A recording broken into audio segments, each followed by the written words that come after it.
You've already insulted one great house. It won't happen twice. Every last sparrow will die before Margaery Tyrell walks down that street. To die in the service of the gods would please each and every one of us. We yearn for it.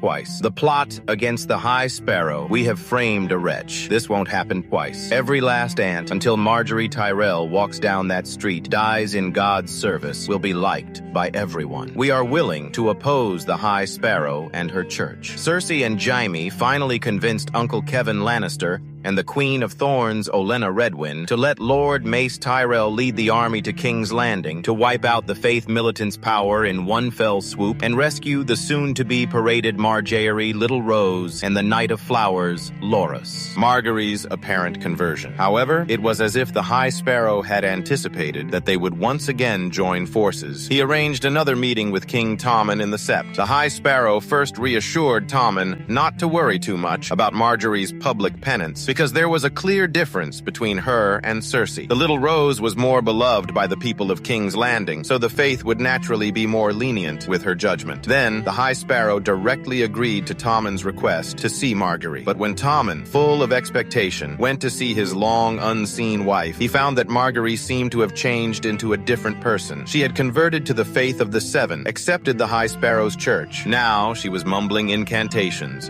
her eyes revealing a fervent devotion, every word praising the High Sparrow's faith. Margaery even advised the king to convert to the Faith of the Seven. Tommen was initially surprised, but seeing his wife live at ease, he wanted to empathize with her and join the High Sparrow's fold together. The failed intervention at the Grand Hall. The failed intervention at the Grand Hall. The day of the Lily's trial finally came. On the main street, the Velar family's army had already entered the city. Their golden banners waved in the wind. Lord Cedric of Greenhill, in shining armor, marched at the front with pride, as if victory was already his. Captain Aaron, wearing the Royal Guard's armor, waited there for this moment. Today, in the king's name, he would crush the High Priest once and for all. On the great steps of the Hall of Solara, the High Priest loudly accused Lady Mira of hiding her brother Lucan for his forbidden sins. But before he could finish, the Velar army stormed to the steps. In front of the crowd, they formed a wall of spears pointed straight at the priest. Seeing her father and grandmother with the soldiers, Mira gasped in shock. She didn't expect her family to bring an army for her, but now it was too late. The High Priest stayed calm, making no move to release anyone. Captain Aaron rode his horse up the steps and faced the priest. In the king's name, he demanded the release of Queen Mira and Sir Lucan, or today the Holy Hall would drown in blood. Tommen's alliance with the Faith and Jaime's banishment, the High Sparrow's tone remained calm. First, he adopted a stance of self-sacrifice for God, stating that even the king had no right to interfere with the judgment of the gods, occupying the moral high ground and drawing the common people below to his side. Then, he suddenly changed the subject, announcing that Queen Margaery would not undergo a public penance today, because by leading King Tommen into the holy light of the Faith of the Seven, she had atoned for her sins. Jaime was startled by the news, but he also saw Tommen slowly walking out of the sept with the Kingsguard. The young king, in front of everyone, held the queen's hand. Ignoring Jaime's gestures, he directly proclaimed to the world, announcing that the monarchy and the faith would officially unite today. Anyone who opposed the faith was also opposing the king. The common people cheered enthusiastically. Jaime and the Queen of Thorns. Olenna dared not act rashly. After all,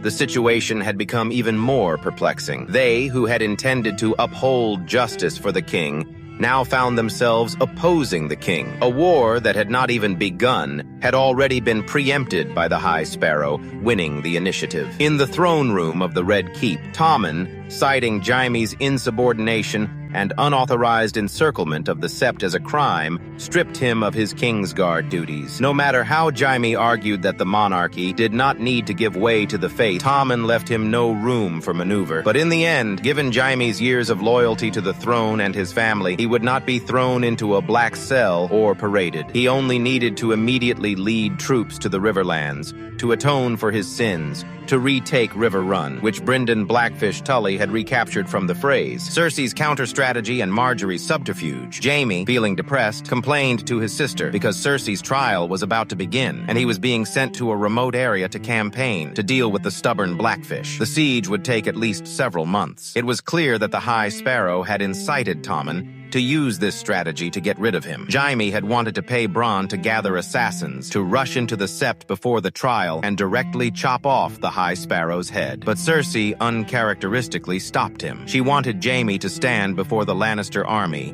in the position that once belonged to their father Tywin, and with thunderous means let the world once again witness the dignity of the Lannister family. As for the trial, Cersei told Jaime not to worry, because at that time, Cersei would demand that the Faith conduct a trial by combat for her, and the reanimated mountain would clear all obstacles for her. In the great Sept of Baelor, Margaery had taken off the coarse nun's sackcloth and put on Queen's velvet robes again. She was still piously and diligently studying the seven-pointed star, trying to make the High Sparrow truly believe that she had converted to the faith of the Seven. Her brother Loras, still in the hands of the Faith. It was not yet time to completely turn against them. The Little Rose had to find a way to mediate. The High Sparrow suddenly asked Margaery why she had not engaged in marital relations with King Tommen since the day she atoned for her sins. Margaery explained that after being bathed in the light of the Seven, she no longer had any desires. But the High Sparrow sternly told her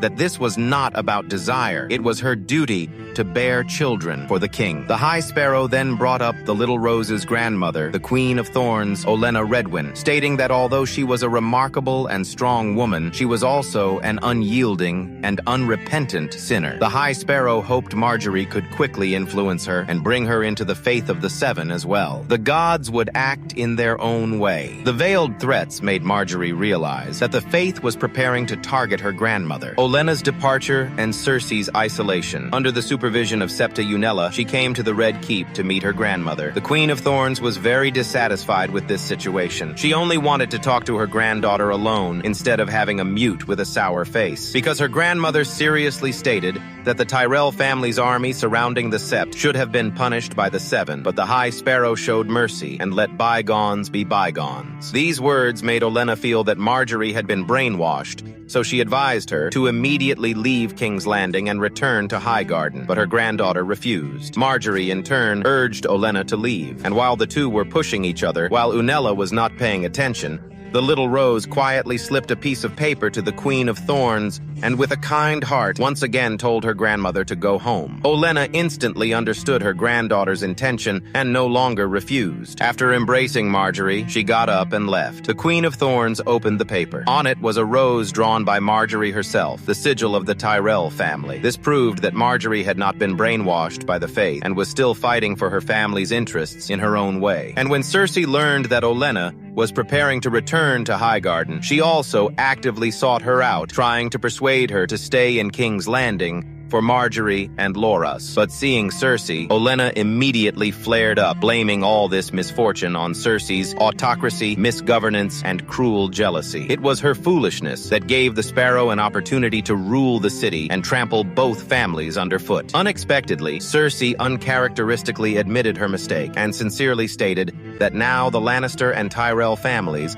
must be united against the common enemy. But the resentment in Olenna's heart was difficult to erase. She just coldly replied that no matter what, she would leave this city occupied by fanaticism as soon as possible. She even advised Cersei to leave as well. Her closest brother Jaime was gone. The rest of her family had abandoned her. The people despised her. Her son ignored her. She had lost all her backing. Did she still think she could kill them all by herself? You are surrounded by enemies. There are thousands of people. Will you kill them all? You have lost, Cersei. This is the only joy I can find. Soon after, Lancel, with a group of armed warriors, sons of the Faith, broke into the Red Keep with the purpose of taking Cersei back to the Great Sept of Baelor earlier, as per the High Sparrow's instructions, to await her impending trial in a few days. Cersei knew in her heart that once she stepped into the Sept, she would have no